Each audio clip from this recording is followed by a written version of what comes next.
This is the city of Toronto.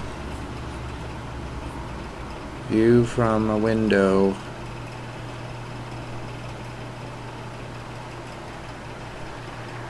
That's Queen Street out there.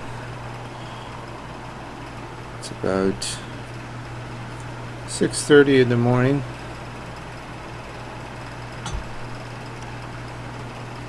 Thursday morning, June 30th, 2010. Downtown core. Off in the distance there, see a tower, various tall steel structures, steel and glass, concrete.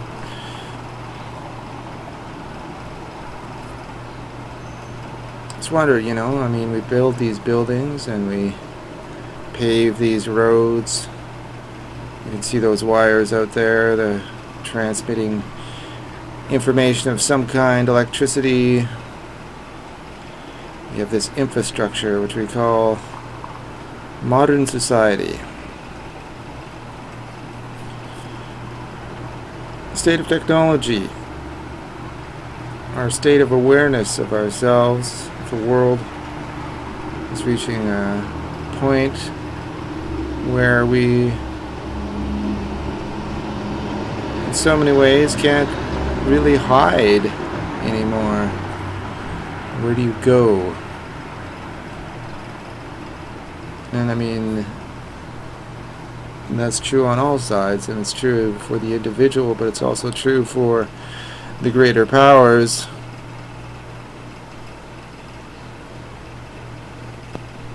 To some extent, they're maintaining the illusion of being meaningful on one side, being pragmatists who are trying to help the world and do the best for society, but the ugly underside of the beast is beginning to show, because there are cameras everywhere and people record things and they put them up on the internet, and it becomes apparent that what you read in the newspapers and the mainstream media is really not the true story. Can this be stopped? Can they create... Oh, here's our friend the pigeon. Well, let's ask him. Do you think that they'll be able to have final and absolute control, my friend? Well, that's our answer there.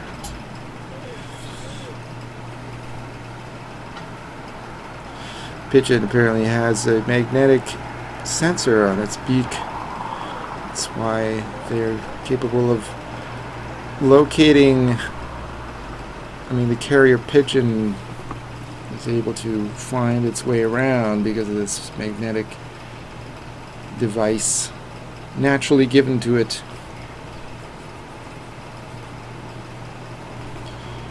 We just have to use our common sense.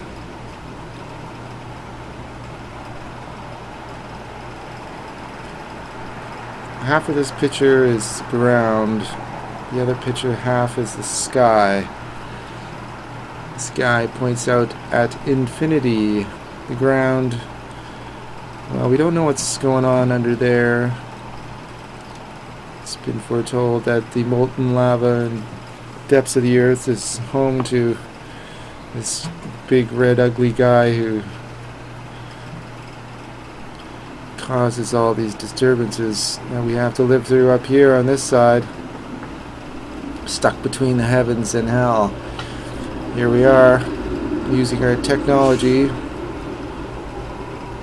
for or against us, we're not sure.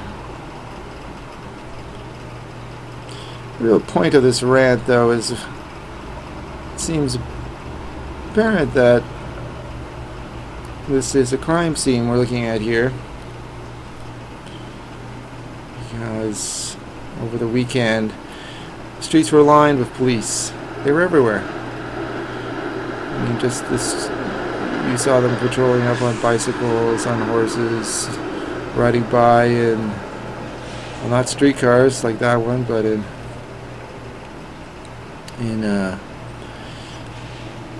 buses. Saw 3 buses full of police on Friday when I was riding around on my bike, and I came up through these streets. The street south of us here was lined with police, and it's just a industrial street. There's no one living there really. There's some warehouses on the south side, but there were cops all over the place. And then the main street south of that, there were police lining the highway, Lakeshore Boulevard.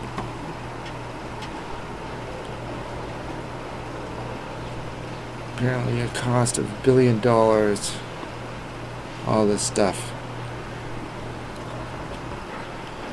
The evidence seems to indicate that that was just show. They weren't actually there to stop anything. They were just there to show the public the might and muscle.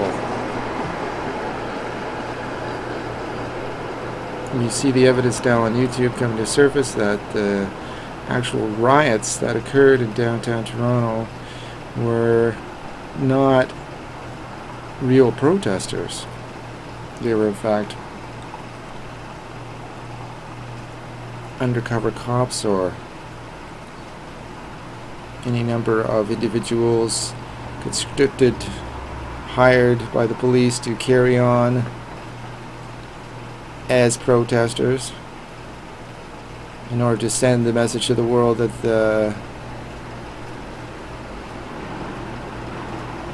there's this evil side of society that just doesn't want to help out, and that we have to enforce control even more so to keep these evil people away, when in fact the people who are protesting are actually, and I've met some of them,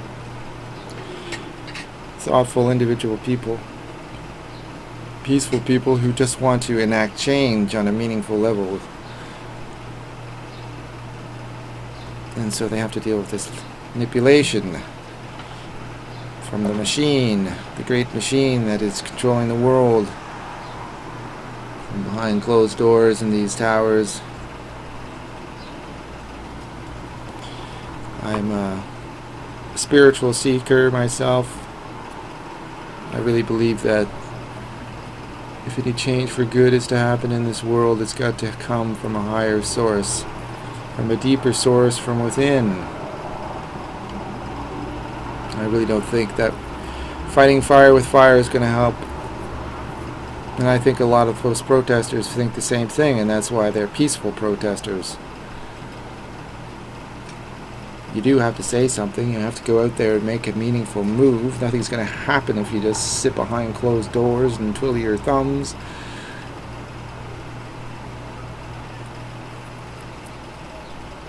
In keeping with that spiritual pursuit, I've been looking into a lot of, well, I was raised in Christian Science actually. My mother was a Christian Scientist.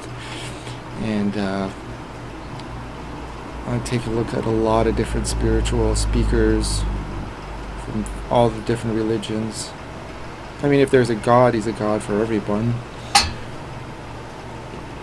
It's not just speaking through one religion. As a result of being involved in Christian Science, I attend some of their services, and last night I went to a testimony meeting. And this is relevant because one of the testimonies given was a woman who was in charge of a store in downtown Toronto and was managing that store while the riots were going on, the protests were going on. And she had indicated how she had used prayerful means to get herself and her staff and her store through the whole experience, and that they had managed to arrive on the other side of the whole thing with everything intact, no windows broken, no one hurt.